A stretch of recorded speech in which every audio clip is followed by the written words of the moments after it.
Good afternoon, friends. Today's topic is geospatial technology for urban and regional studies.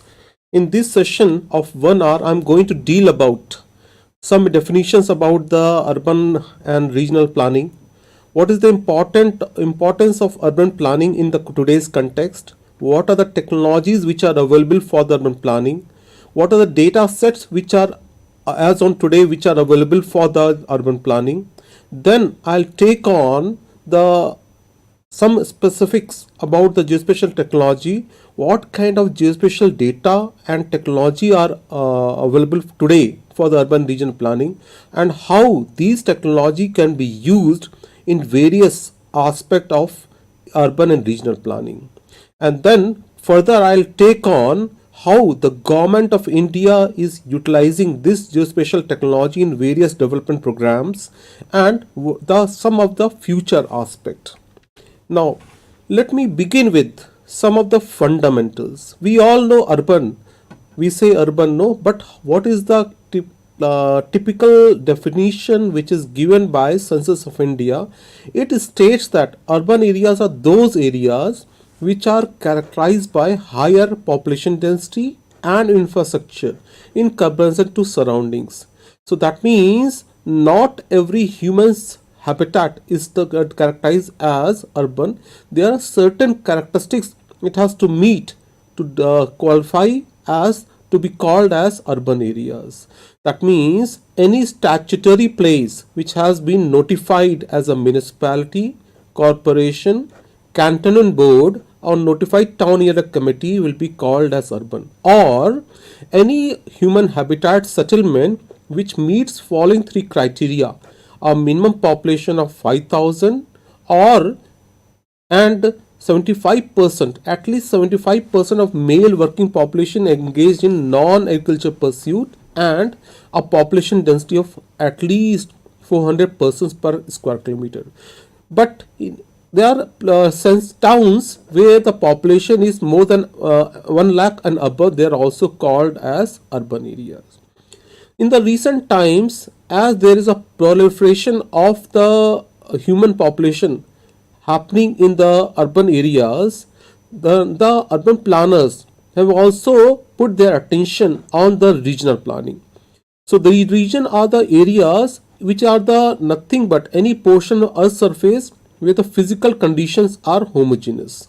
In the context of urban areas, regions are the places which are surrounding the urban nodes, and it may range from a single feature region to a compass, that means group of settlements, depending on the criteria used for delineation.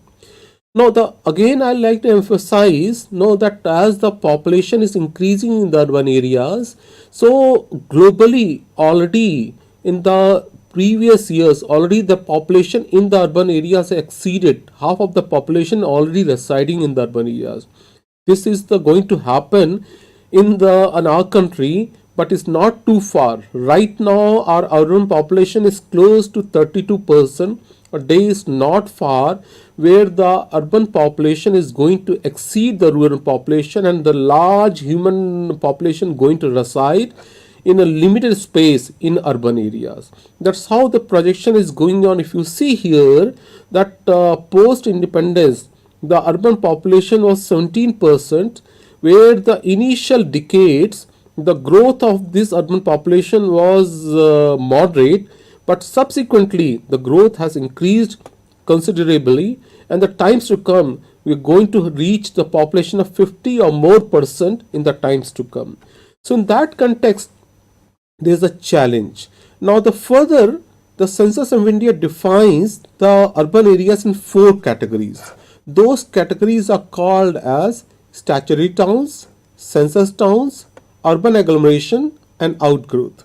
So statutory towns are those places which has been notified as a municipality, corporation, cantonment board, notified town area committee, etc. That means with an act of law the government enacts it and then calls it as a statutory town. Okay, though the population will be lesser, but because of its own distinct characteristics it will be called as statutory towns. There are other categories as well, as we saw in the previous slide, where Thus, they will be called as census towns where the human population is more than 5,000 and at least 75% of the male working population is engaged in non-agricultural pursuit and population density of at least 400% per square kilometer, as we saw in the previous slide. But two more categories are there which are incidental in nature, where if the two towns, adjoining towns, the outgrowth happens such a manner you can't make a distinction where one town ends and the second starts. Such areas are called as urban agglomeration. The fourth category is called as outgrowth. So outgrowth are nothing but the resultant of any human activity where some kind of development has happened, and surrounding that development the settlement comes up and node develops such that, for example, railway colony, university campus, port area, or any other human habitat, because of certain activities, and the human settlement grows around that node. Those areas are called as outgrowth.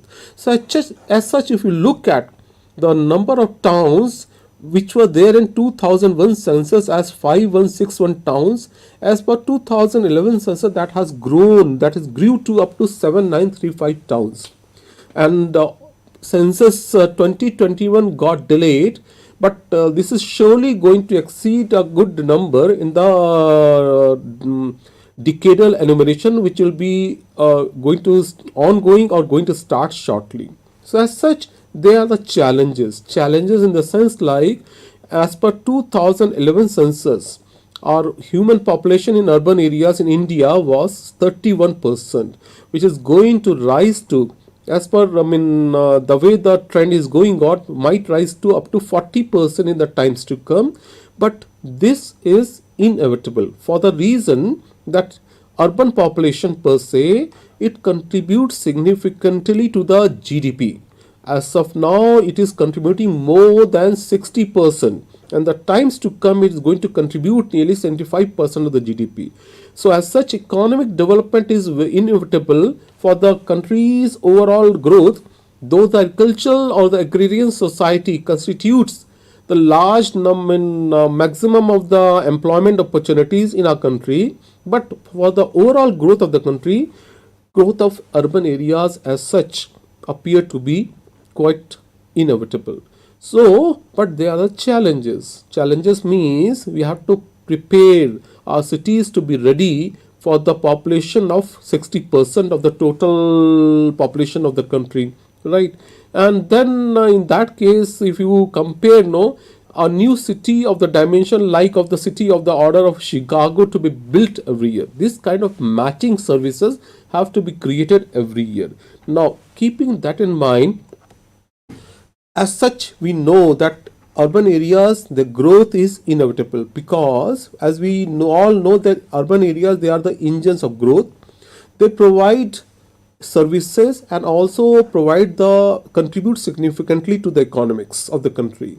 They also constitute the pull factor. Suppose a person has migrated to the city environment, he calls back his kith and skins and calls them to join him, as there is going to be a better employment opportunity as compared to the rural spaces.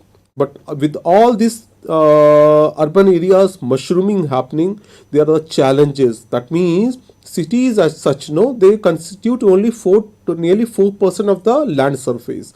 Within that land surface, the all built up and urban growth happens, and they're surely going to be the lack of open space, inadequacy the infrastructure, and mushrooming of slums. Slums are minimal, but as the human mass comes and settles down, because the land is costly and human habitat is costly, the people normally settle down in the slums, squatters, and all kind of hinterland wherever they find the settlements, and those areas will be vulnerable to the disasters, and consequently there will be challenges to the urban civic facilities.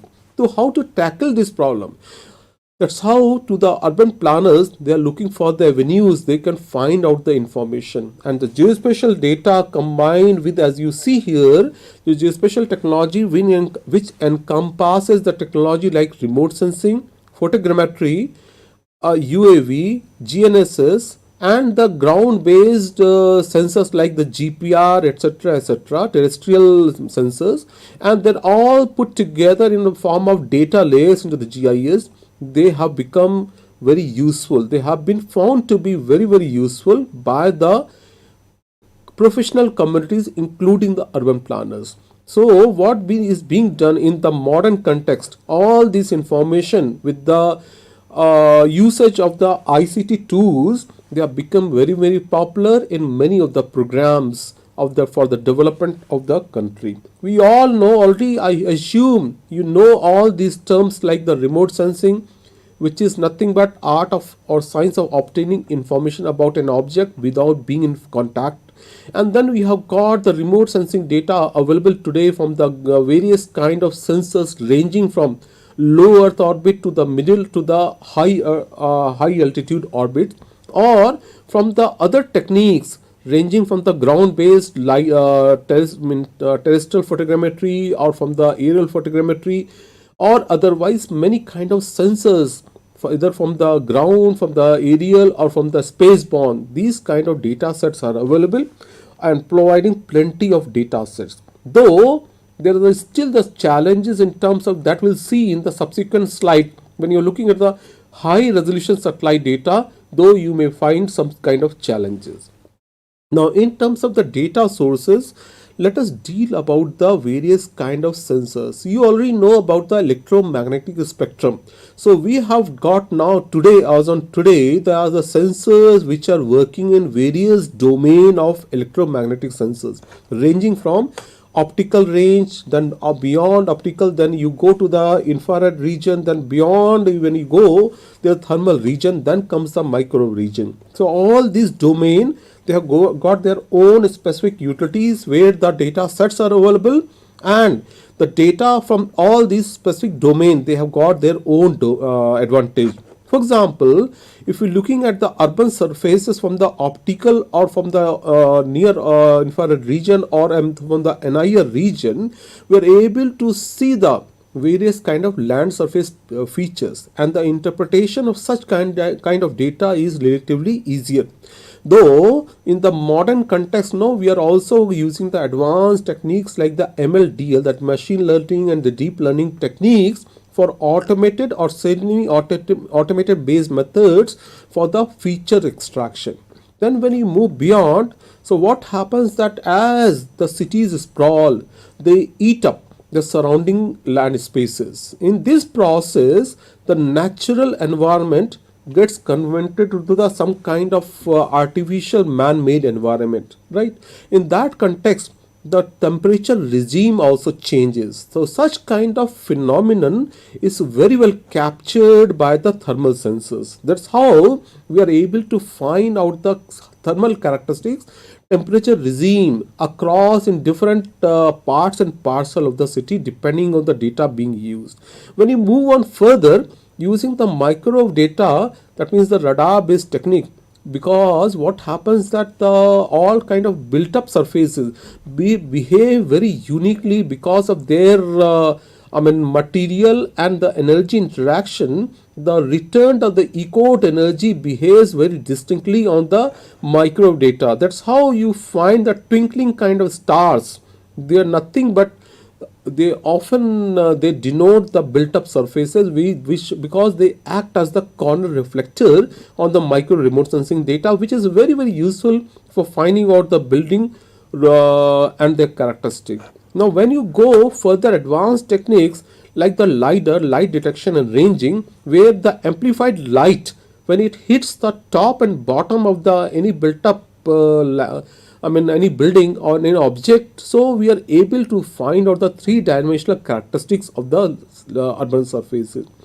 Now when you are using the advanced remote sensing area like the hyperspectral remote sensing, which is nothing but the nanometer spectrum width of the electromagnetic spectrum, so what happens that because of the unique interaction of the surface material and the energy, we are able to find out the material or the properties of the urban surface. So that's how you That's how we are able to find out the urban material. But then in the recent context, their advanced remote sensing again they are coming up, that is opening another avenue to understanding the urban environment or the urban atmosphere. So there are sensors like the Sentinel 5 peak or the precursor or the Sentinel other satellites, where we are able to find out the based on the spectroscopy principles, we are able to find out the gases or the particular matter which are there in the urban environment. So as such, these kind of data sets are available which are helpful to us for understanding the subsurface, surface, above the surface, and in the environment of the urban region. We also got sensors which are specialized in nature, which like DMSP OLS or the VIIRS sensors, which what they do, they though they operate in the specific wavelength region, okay, and but they operate in the night time, and you can see the lit up areas in the urban surfaces, and they denote various kind of development activities which are happening in the human habitat. So this way their experiments have been done since long, where the researchers have tried to correlate such kind of lit areas as a proxy to the development, and then the relationship has been built with the population, with the growth, with the infrastructure, and with the GDP and other development indices which are relevant for the urban areas. So this is another avenue with such kind of data can be used. We have got another specific data sets like from the ground penetrating radar.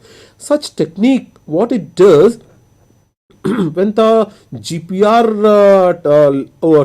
crawls on the land surface within the urban areas, on the road surfaces, for example, we are able to find out subsurface material properties, like wherever the pipelines are there, optical fiber lines are there, or the drainage sections are there, such areas that can be picked up. So it is like a non-invasive technique to identify the subsurface features. Now in the urban area, normally they are placed maybe to the tune of 2 to 4 meter or not deeper than that. Certain specific frequency, maybe the order of 400 megahertz or nearby region can be used. Such kind of sensor can be used to find out the to produce a radargram which can be interpreted for finding the subsurface features. Now, having known the various kind of sensors which are available for understanding the urban environment, be it below the surface, above the surface, then we have to understand how to interpret those data in a simplistic fashion. When you look at, no, you see based on the material and energy interaction broadly in urban areas, there are three broad features are available. It may be urban green spaces, okay, or it may be the concrete surfaces, or it may be water bodies. So if you look at the broad spectral reflectance curve, what will happen if you want to broadly differentiate? It is quite easy, okay, but you have to choose specific wavelength. For example, if you are using the wavelength like the red or infrared and also the green in the optical region, beyond if you are using the other wavelength region, you can distinctly differentiate all these features, though there will be certain challenges as well. Challenges in the sense like for example, often the urban areas, when you're trying to interpret and differentiate the urban areas with the vacant land and the fallow land, there will be difficulty, or in the riverine surfaces which are exposed and the fallow land, they will appear to be similar. In that case, you have to use the advanced classifier tool, or you have to input other data sets. Now that is why the hyperspectral remote sensing is also very important, okay. So when you are using the hyperspectral remote sensing data, you can find out, because what will happen if you are taking the nanometer based spectral range, in that case something which is not appearing as a singular feature like a built up, that can be differentiated using the fine resolution spectral resolution remote sensing data available in the hyperspectral domain. And then you got the spectral library, and then based on the ground truth you can differentiate all these urban material.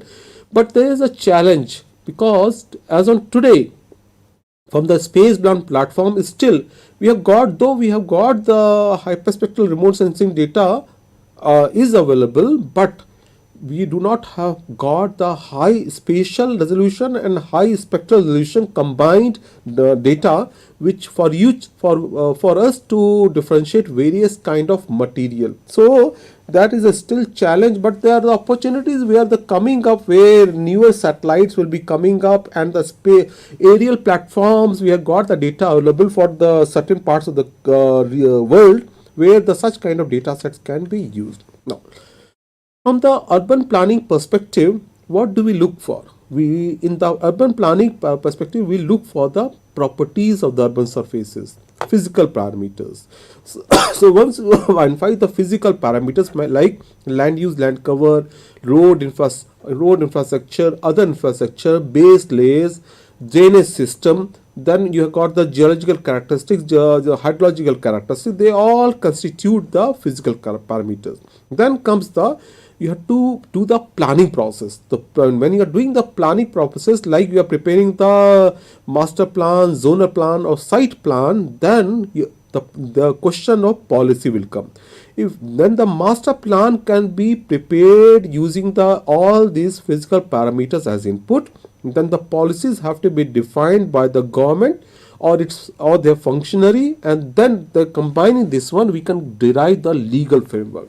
Once we have prepared the legal framework, then we have to meet the people's aspiration, what the people want. Okay, so based on the people's or people representative, we try to connect all this data to the requirement of the people. Okay, and then the social understanding is important. So once this all planning process comes into the picture and the urban areas are getting developed, then we have to maintain it. For that reason also, again, what we have to do is we have to impose certain kind of cess or taxation. That's how in all these processes, like on the physical parameters, the geospatial data can be used. In the legal framework, the master plan can be prepared or being prepared using the geospatial technology. Social understanding, again, this social understanding, the data can be collected and then brought in the GIS domain. And then in the physical management, also in the taxation, property taxation, we have got methods like unit area method, where certain properties can be derived using the remote sensing data. How to interpret the remote sensing data? We have got two techniques, as I hope you are aware, you might have read earlier or you have attended the previous classes, where you have come to know that from the remote sensing data we can derive the information using either the image interpretation techniques, that will be manual. You can do it typical using the light table, as we are doing, we used to do in the 90s or the previous decades. But in the modern era, we are using the digital technology. It may be automated classification or human induced interpretation on the screen as well. And when you are using the machine based processing, what we do, we employ decision making algorithms and classify the objects into the sets of the information. So basically, the two methods for extracting the information from the remote sensing data, it will be image interpretation, that is manual, or machine based processing. Now, once you have learned how to derive the information, now let me put myself in your place and trying to understand that if I have to do some kind of urban planning, what kind of data should I use it? Which date of the data should I use it? At what scale should I carry out the mapping? And what kind of image interpretation tool should I deploy? So these are the questions which will come in the process of project planning. So when you are looking for a kind of data, you have to match it with the kind of your output. Your objective should match with the quality of input data. So in that context, you have to recall the previous lecture. There we have been taught about the resolution. So resolution are of 4 types: spatial, spectral, temporal and radiometric. Okay, so each one we will see in the subsequent slide. Very briefly, just take a recap and try to understand what are all these characteristics. In terms of bands, again, what kind of bands should you choose? So you have to look for the panchromatic, multispectral or hyperspectral. Then the date will be important. So all these things now we'll try to understand in the subsequent slides. First of all, the resolution are of 4 types. There's spatial, spectral, temporal and radiometric. Spatial means nothing but the smallest object can be resolved by the sensor. Spectral means how many bands your data has. Temporal means the data which you have chosen. Suppose you want to find out urban change detection, at what interval you are going to have the new data set. Radiometric means nothing but the number of bits or the range of the numbers. So these are very, very important. Let us take at what all these quickly in the context of urban planning. So the first of all, the spectral characteristic means, as I said earlier, you may have the panchromatic single band. So panchromatic means you see black and white.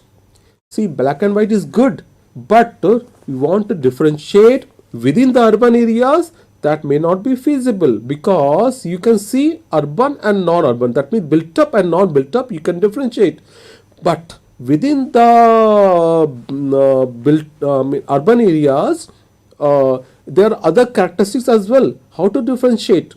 So for that reason, you have to use the advanced data sets like multispectral. Again, multispectral will be superior than one band. That means more than one band, you are able to generate the false color composite. But even then, material characteristics, as I said earlier, that may not be feasible. That's how you may use the hyperspectral remote sensing data. See here again, the kind of spectral characteristic what you are going to choose, that is going to be decided by your objective. Now, coming to the radiometric characteristics. If you are using the 2-bit data, hardly you can see anything. You are going to differentiate only the few of the features. But if you are using the higher depth of the data, maybe 8-bit or more, you are going to see the features more in detail. That's how typically the remote sensing data that will may be having of the in general having the order of 8-bit or better. Now when you have got the temporal remote sensing data, you can see how the part of the city built up got changed. Like you are seeing here that over the passage of time, newer urban settlements have come up. Now the question is, all these urban surfaces built up have come up. Have they met with the master plan, defined master plan, or there is a violation? Do they have got the facilities? What are their own individual characteristics? So all these things can be understood. We have got the temporal time series based remote sensing data. Not only this one, you can also see within the urban environment, other surfaces also are how they are changing. For example, in the Ahmedabad, we have got a famous Sabarmati river. See here what the government has done there with the participation of the people's participation. This river, they have got trained, and then what they have done, that they have created the space along the river. So there is the opportunity for the people to have the space for recreation, employment opportunities, and the river has also got trained. And you see the river is also relatively cleaner as compared to the previous day.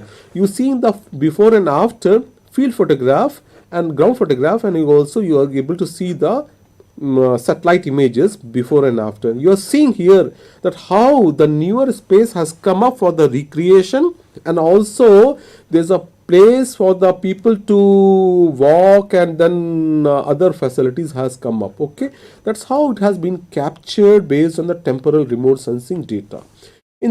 Now from the Indian Space Research Organization in India, several kind of data sets are available, or they will be made available today or tomorrow. There are data sets which are available from the ResourceSat satellite series, from the CastleSat satellite, from the microwave region, these kind of data sets are available which are useful for urban planning processes at different scale and at different planning schemes. Okay, but in the times to come also, we are going to have, as the remote sensing technology is maturing, people are spacefaring countries and the institutions, they are also thinking for the innovations rather than putting the satellites in the higher orbit. Currently the stress is going on in the lower orbit, where the people are thinking to build a constellation of the satellites so that the data will be made available at higher temporal and spatial resolution. So which was earlier a kind of trade-off. That means you wanted to increase the spatial resolution, then there is you are going to compromise with the temporal resolution. But in the times to come, these kind of bottlenecks will be surely going to be diluted, and we are going to have the plethora of the data the way the space technology is growing in the country or in the world. So this way we have got the variety of remote sensing that data which is made available. For example, if we look in the reverse chronological order, we have got the data from the Cartosat 3 from the Indian remote sensing satellite, and we have got the foreign remote sensing satellite data which is available from the satellites like Worldview and others also. So this way we have got the data. Now we can see the urban spaces at much far higher spatial resolution. Okay, and because the remote when you are looking for the urban and regional planning, not only the satellite data, today we have also got other data sets to come out with the for to ease the process of urban planning. For example, we have got the data which are available from the USGS, from the Indian Earth Observation Portal Bhuvan, from the NASA. We want to see the urban within the urban areas what kind of other natural resources are present. So one can go to the Bhuvan portal, again India Varis portal or other portals. You want to understand the various kind of disaster related processes within the urban areas. There is a portal which are available from the NDEM, etc. So if you want to look for the atmospheric characteristics within the urban area, then we have got the data from the MOSDAQ, from the world claim data, from the TRM, etc. etc. So several kind of open source data sets are coming in the recent times, where such kind of data is going to be quite useful for and easing the process of urban and regional planning. Now when you're talking about the typically in the urban and planning process, it goes on from the perspective plan at a coarser scale at national or sub-national scale, and down in the line it goes as local area plan, okay, which will be very high spatial resolution. So this way, this is the planning hierarchy. That's how the plans are prepared for regulating the various kind of urban growth processes. Now let us try to understand such kind of planning processes and kind of data set which is available. The question here I am trying to address here in this particular slide is that suppose you are looking at the macro level, that means regional and perspective level plan, that means where the mapping scale will be 1:50,000 or coarser. What kind of data set should you use? Here you can go for the satellite which have got the data of maybe of the order of 30 meter or coarser, which is available at free. So at no cost you can get this kind of data, and you can prepare the urban land use at level 1.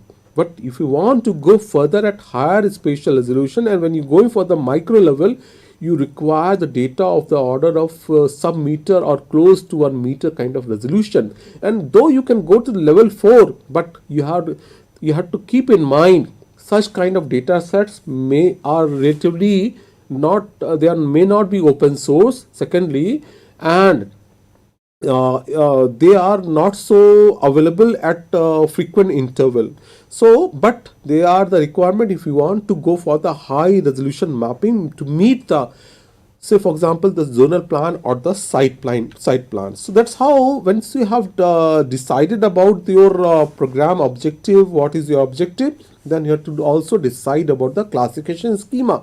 So if you are at level 1, that means perspective planning, you will say urban areas as built up only, But if you want, when you go to level 1, say for the development planning, then you will unfold within the urban areas. You will say rural, residential, industrial, commercial, and then recreational. When you further unfold at level 3, then you will say within the residential, high rise, medium rise, low rise, slums, and like this. So that's how, as the purpose increases, your objective increases, then your resolution increases, your satellite data requirement increases, and also your scale of mapping improves. Okay, let us try to understand, after with this all background, that how the classification or interpretation is done. You are seeing on the top of this this slide, top two images, you are seeing that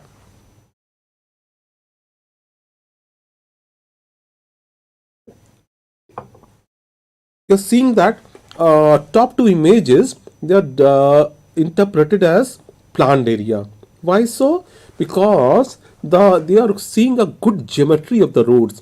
Main arterial and subarterial and the collector roads, they are well laid out. Their symmetrical geometrical system is present, which is also apparent from the satellite data. Only difference between the top left and top right is density of the built up or the density of the houses. So that's how it is called as planned high density. On the right hand side, it is called as planned low density. When you come to the bottom two images, you're seeing that it is the haphazard growth. It's a chaos which is present on the bottom two images, and that's how we are classifying them as unplanned high density, unplanned low density. So this way the classification is done for the urban areas. When you're going for the urban land use land cover, you see again the satellite data primarily provides the land cover, but what we try to do, we try to gather the information about the land use primarily from the ground sources, and also some kind of indirect inference from the satellite data. That's how we are able to say, yes, because these are row of houses, this will be called as residential land use. There is an auditorium which is present. You see here, there is a central, there is a seating space, and there is an auditorium. That's how it will be called as auditorium. You see here, there's a effluent which is coming out, some kind of septic tank, and those kind of systems are present. Water, one tank is present, some industrial sheds are present there. They will be called as industrial. This will be because there's a railway yard is present here, and you might see some kind of trains also, and there will be goods yards. That's how we call it as transportation. You're seeing in this image chip, kind of system is present here where there's an open space, and then there's a building in the center, and the road which leads to that building from the main road, a sub road, arterial road which takes to that building. That means it will be institutional premises. Now commercial, again based on the ground truth, you are trying to find out that there's a row of houses are present, and central will be some kind of open space is there for people to flock around, and that will be called as commercial. So some inference from the satellite data, some inference from the ground truth, we try to find out, and then we are able to draw the land use land cover information. Then I try to further understand the urban processes using the remote sensing data. You see, based on the road and the land use building arrangements, urban areas, sometimes they are called as grid plan, or they are called as radial plan. You see, this is a typical city, and I need not tell you which city it is, where all the roads are at right angle, okay, and forming a grid. This is very beneficial. You understand that it helps us to erect the infrastructure, and this is such kind of arrangement is the ideal, where the one can easily traverse and then come out or get into the city. But there are others also, like the radial pattern is there, where you have got a nuclei, and around that nuclei you have got the ring roads which connect to the main nuclei. Okay, so this kind of pattern is very well visualized on the satellite data. So with this background, let me take you to the some of the applications quickly. As such, They are proven applications in the various facets of the urban and regional planning, that will be ranging from inclusive planning means mapping of the vulnerable or the informal settlements. Urban governance means property taxation, municipal GIS, etc. Urban environment means examples like the urban green spaces, solid waste disposal sites, and the urban heat islands, etc. etc. Urban hazard means where the areas which are likely to be under the floods or for the heat island or for the seismic, etc. Urban utilities means understanding various kind of utilities which are present and which are required. Urban design means 3D visualization of the urban surfaces, and that will be useful for the urban regeneration characteristics. Heritage conservation means utilizing the digital photogrammetry or terrestrial photogrammetry kind of tools for understanding the heritage and preserving them and then creating some kind of digital documentation. Then comes also the importance of regional planning, where we try to understand the regional processes, and then we come into the regional planning. So as such, today there are the data sets which are available.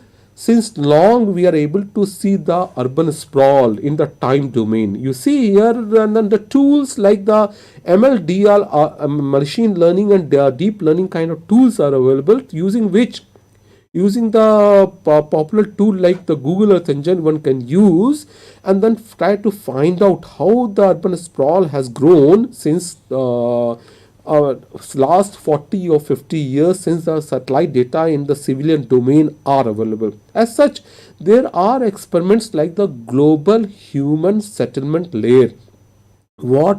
This is the outcome of the space consortium by the group of the countries, where globally they have used the temporal time series remote sensing data since 1975 at 30 meter around spatial resolution, 4 epochs: 1975, 90, 2000 and 2014 and beyond, also using the sentinel data, trying to find out how the built up growth has happened across the world for different cities. So they found out that nearly 3% of the global land surface in the urban areas. Now there is a quantification, isn't it? No, there's a quantification. Now we know that the urban areas, they occupy nearly 3% to 4% only of the urban land surface, and rest of the area is by the other human settlements or the natural surfaces. So you may see here that such kind of 8 billion people are residing in the 3 or 4% of the land surface, kind of challenge which is there in front of the civic authorities to create such kind of environment, so that there should not be there any kind of chaos in the such densely populated areas, and people will have the healthy environment. Such kind of challenges have to be created.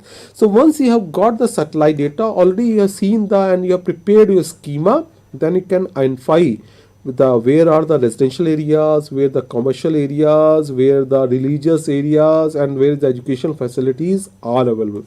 This can go as input in the master plan planning process. Then in that case, one should also understand, let me speak in terms of the master plan or the planning process. You also require how the city has grown over the period. Okay, you see here the city, how it has grown in different direction and which direction it has grown.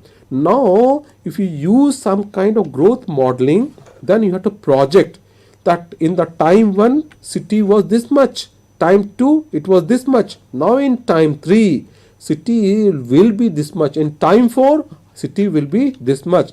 If you know, then you can find out, yes, if the city is going in east, west, north, south direction, which direction the civic authorities put their attention, so that newer facilities may come up simultaneously or before the human settlement comes and settles down in that urban sprawl area.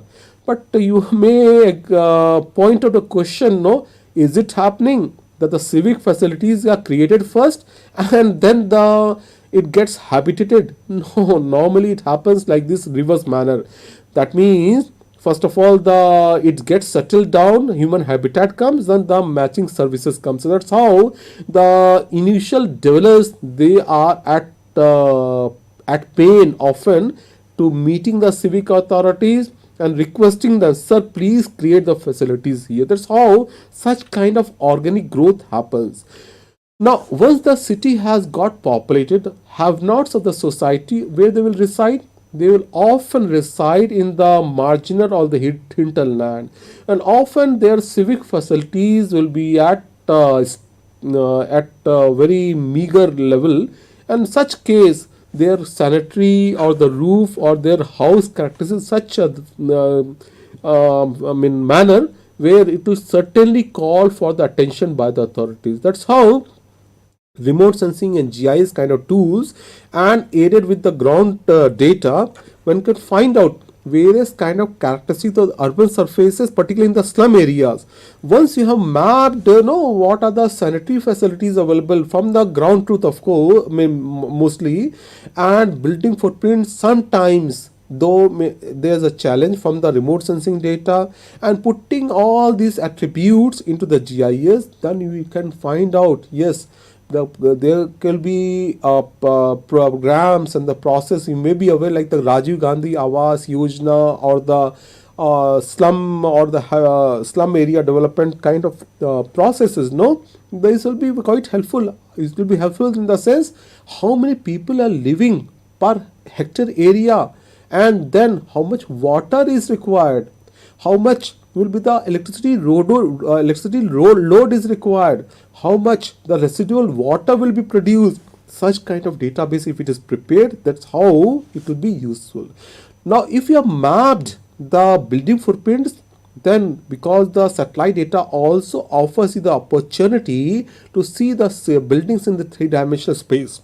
So, if you have created the three-dimensional or the 3D city modeling, you have done it, then also you can compute using with the remote sensing data and aided with the ground truth FAR. FAR nothing but the floor area ratio or the FSI, then floor space index. That will be nothing but in a plot of land, what is the total built up area, and then what is the total plot area. So that will give you some kind of indication, like how tall is the building, how many people are living there, and then it will be helpful for the some kind of enumeration, and also to understand what is the urban density in that pocket of the urban surfaces. Once you have done it, then the question really coming to how to sustain the such kind of development processes. So one can go for the property taxation. So the property taxation means levying the taxes so that the municipal or the civic authorities, they can build and sustain the services within the urban areas. After all, the government can create the facility, but the maintenance of such kind of facility, they have to be supported by the people. For that reason, the government levies the taxes, and one such tax is the property tax. And the popular method, though there are across the country variety of methods are available, like the capital value method or the based on the rental value method, but the one method which is coming and becoming very, very popular and far more rational in nature, that is called as unit area method. What it does, the unit area method, it not takes into account the FAR of an individual, what one individual holds. It also looks at that what is the road width, what is the structural, what it looks at the further, that what is the use factor, how it is being used, what is the occupancy factor, what is the age of the building, and whether the building is structurally sound or otherwise. So all these kind of factors it takes into account. Accordingly, it does some kind of gradation where the people who are living in the high income group or the higher civic facilities are available on those kind of areas, higher tax will be levied as compared to the people who are living in the slums and squatters on the LIG area. So this kind of some kind of gradation in the property taxation is visible, so that the people are justifiably charged for the property taxation. Then the question comes, the people are living in different kind of urban surfaces.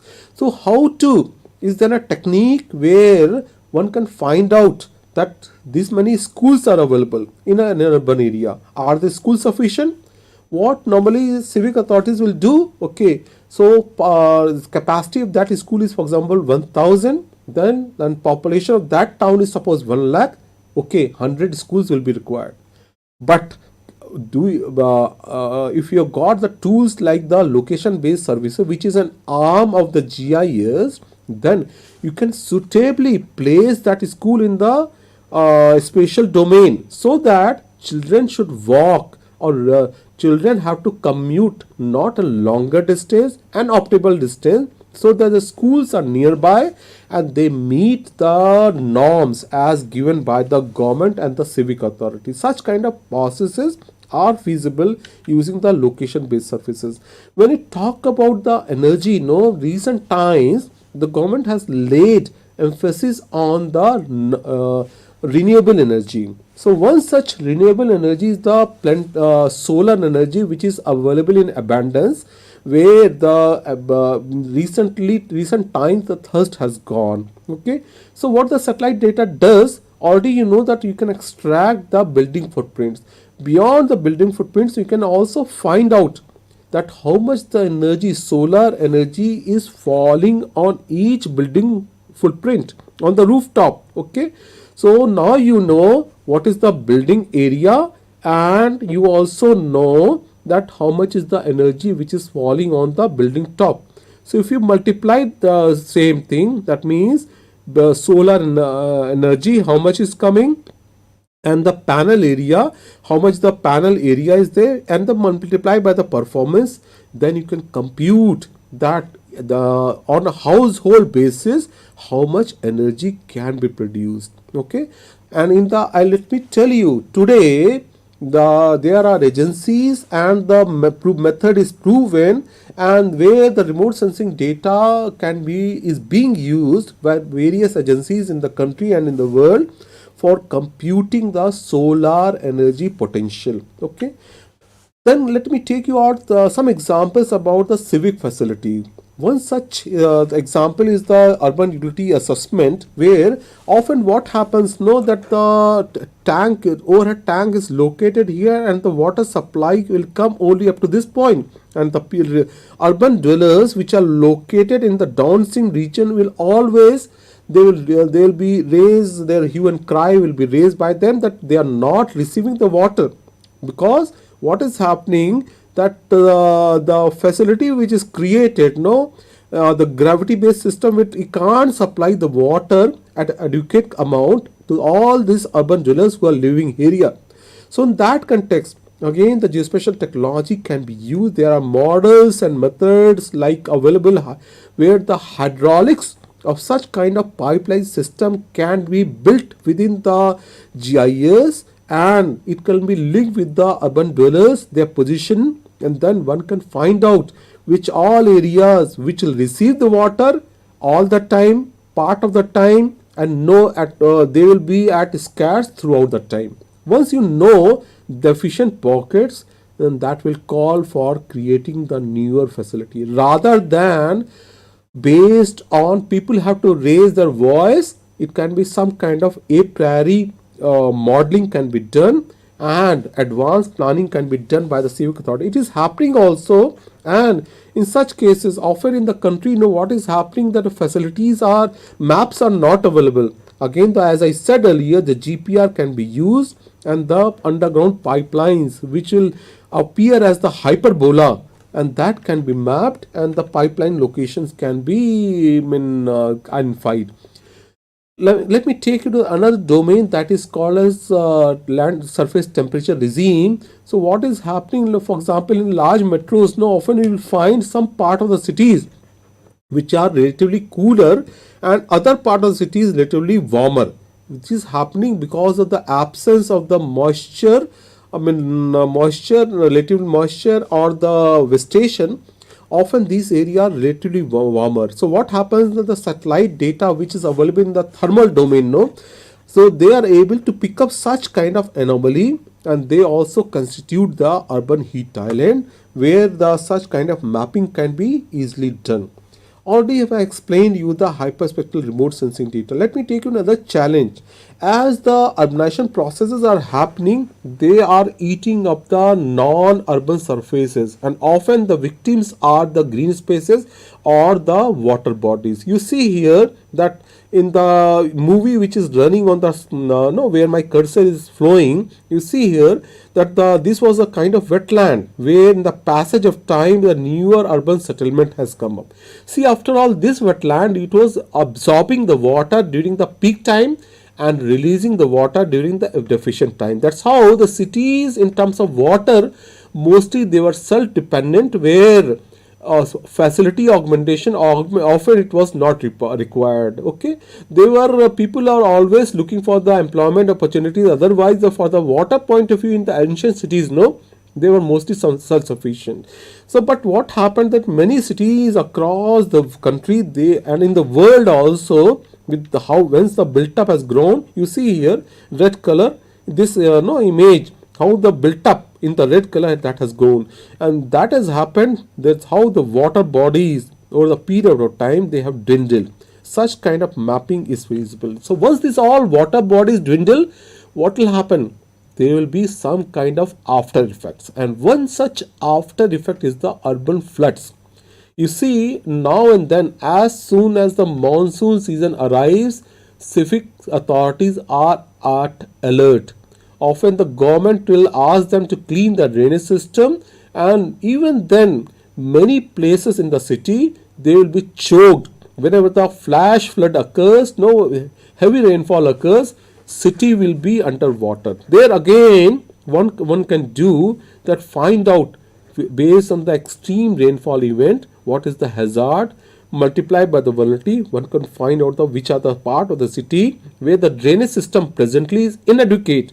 Now what one can do, one has to again augment the city drainage system. Augmenting the city drainage system means, after all, width may not be feasible, but the depth is feasible. So that's how the existing drainage system that can be deepened and more capacity can be built so that the water gets evacuated faster manner. Okay. Another challenge in such urban areas, as the cities are growing, also because the vehicular and the industrial pollution is increasing, there are satellite data available, as I said earlier, from the satellites which are based on imaging spectroscopy principles, which are able to find out that which are where the part of the city where the or the cities where the air quality is inferior or the air quality needs the attention. So such kind of mapping, like you see here, that during the lockdown time, when the world which was under the grip of pandemic. So what happened that when the human activities were mostly at standstill, only the some thermal power plants were operating. In those areas only the pollution was relatively higher, but other and as the pre-lockdown period and post-lockdown, that has also gone at minimal level. So this is possible to map the air quality characteristics of the city. Okay.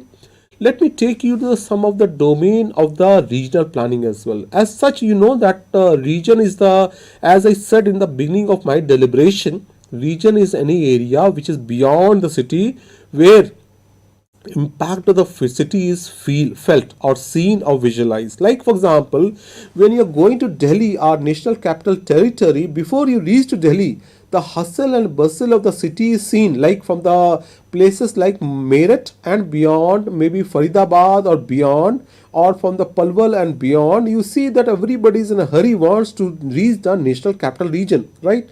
So that's how what one can do. Those areas again, what we had, because we had to decongest.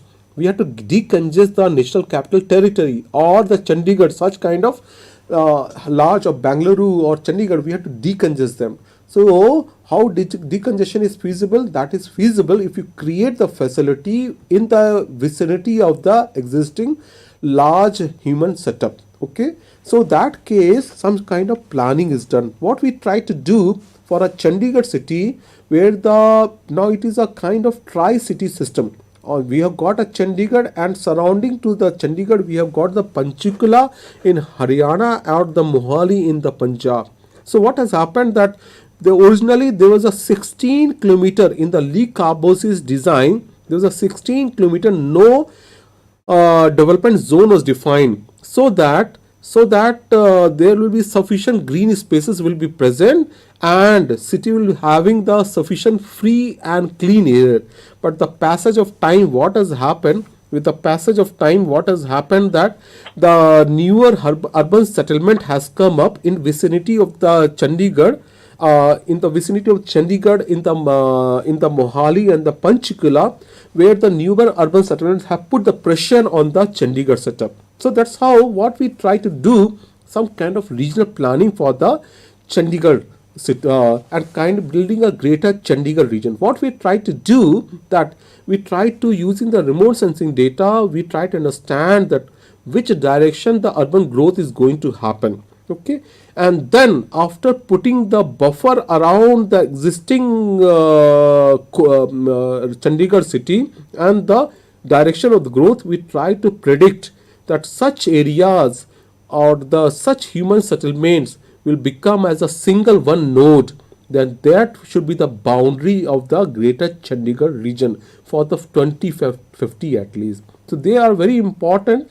Such kind of practices are very, very important. Now what the government of India has understanding the importance of the geospatial technology in its flagship mission programs like Smart City, Amrit, Swachh Bharat and Hriday, the government of India has mooted the idea of utilizing the geospatial technology. Now such all these technologies, I mean programs, they have got the specific purpose. For example, Smart City program emphasizes on the improving the quality of the urban dwellers by so that the one has, I mean city civic authorities have to improve the urban mobility, healthcare facilities, education facilities, and improved spatial planning.